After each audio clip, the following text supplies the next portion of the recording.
Gospel according to Luke. In the first video, we explored Luke's portrayal of John the Baptist and Jesus as the fulfillment of the story of Israel and of God's promises told in the Old Testament scriptures. We then watched Jesus launch his mission and bring the good news of God's kingdom to the poor among Israel, people of low social status and also people who are outsiders. And Jesus taught that his kingdom is upside down. It's a reversal of all of our common social values. This section culminated with Luke showing us how Jesus was a new Moses about to bring a new Exodus by his death in Jerusalem.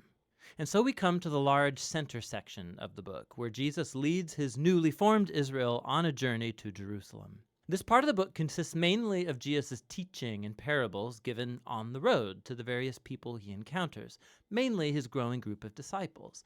And in this way, Luke portrays following Jesus as a journey. It's something you do where you learn as you go along life's path. So first, Jesus invites his disciples into his mission as he sends a wave of them to go ahead of him, announcing God's kingdom. So being a disciple right from the start, it means participating in Jesus' kingdom mission, making it your own. And as Jesus' disciples come back, he then starts to give various teachings about prayer, about trusting in God's provision. It's actually in these chapters of Luke that Jesus talks more about money, possessions, and generosity than anywhere else in his teachings. If following him is truly like being on the road, it should produce this minimalist mentality, creating a freedom from possessions that allows for radical generosity. Another key theme in these chapters is Jesus' continued mission to the poor.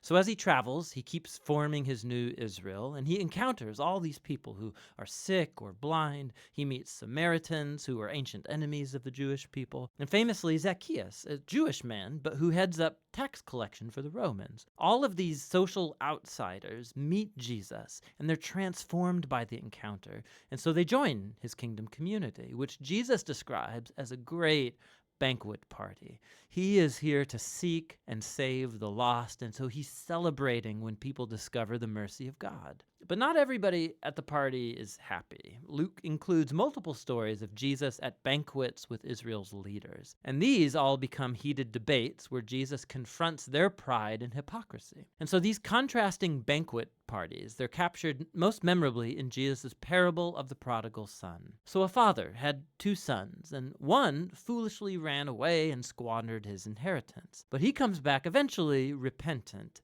and his father forgives him, and he throws this huge party to celebrate my son who was lost but now is found. But the older brother, who never left his father, he's angry, and he resents his father's generosity to this undeserving son. Now, in this famous parable, Jesus is explaining his whole kingdom mission to these leaders. His parties represent God's joyous welcome of every kind of person into his family. The only entry requirement is humility and repentance. And so it highlights the tragedy of Israel's leaders who reject Jesus and his upside-down kingdom community. And this resistance to Jesus, it ramps up, and he finally arrives in Jerusalem for Passover. As he nears the city, he's weeping. His disciples are hailing him as the Messianic king, but Israel's leaders are denouncing him. And he knows that their rejection of his kingdom of peace is going to set Israel on a road of resistance and rebellion against the Roman Empire. It will bring the city's downfall. And it's that destruction of Jerusalem that Jesus symbolically enacts. As he storms into the temple and he runs out the animal sellers, he brings the sacrificial system to a halt. And he says that this place of worship has become a den of rebels and will be destroyed. Now, this act, of course, generates a whole series of debates between Jesus and Israel's leaders, all leading up to Jesus' prediction that the Roman armies will one day surround this city. It will desolate it and the temple all within a generation. With that, Jesus retreats with his disciples to celebrate the Passover meal. It's the annual symbolic meal about Israel's liberation from slavery through the death of the Lamb. And so Jesus turns the meal's bread and wine into new symbols about this new Exodus. His broken body, his shed blood will bring liberation for Jesus' renewed Israel. After the meal, Jesus is arrested and he's examined before the Jewish leaders and then put on trial as one claiming to be king. And Luke emphasizes Jesus' innocence. Pilate, the Roman governor, he claims that Jesus is innocent 3 times before giving in.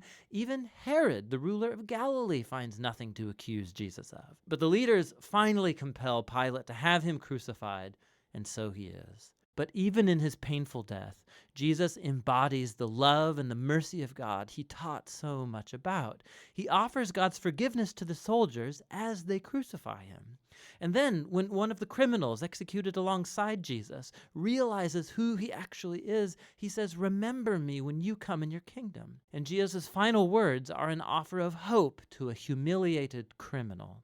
"Today you will be with me in paradise." And so with this last act of generosity and kindness, Jesus dies. His body's placed in a tomb, and on the first day of the week, some of Jesus' disciples come to the tomb only to find it empty. And there are 2 angelic figures there telling them that Jesus is alive, that he's risen from the dead, and so they leave with their minds blown. And it's right here that Luke tells one of his most beautiful stories. 2 of Jesus' disciples, they're leaving Jerusalem for a town called Emmaus, and they're heartbroken over Jesus' death. And then suddenly, Jesus is there, just walking alongside them, but they don't recognize him. He asks why they're so sad, and they go on to talk about all of their hopes, that Jesus would have been the one to redeem Israel. But now he's dead, it was all for nothing.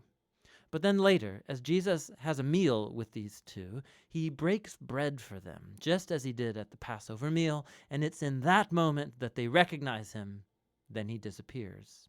Luke is telling this story to make a powerful point about following Jesus. When Jesus' disciples impose their agenda and their view of reality on Jesus, he remains invisible and unknown to them. It's only when we submit ourselves to the upside-down kingdom of Jesus that's epitomized in his broken body on the cross, offered in self-giving love. It's only then that we see and know the real Jesus. The book's concluding scene is yet another meal, as Jesus appears to his disciples and he explains to them from the Old Testament scriptures how this was all a part of God's plan, that the Messiah would become Israel's king by suffering and dying for their sins, and conquering their evil with his resurrection life.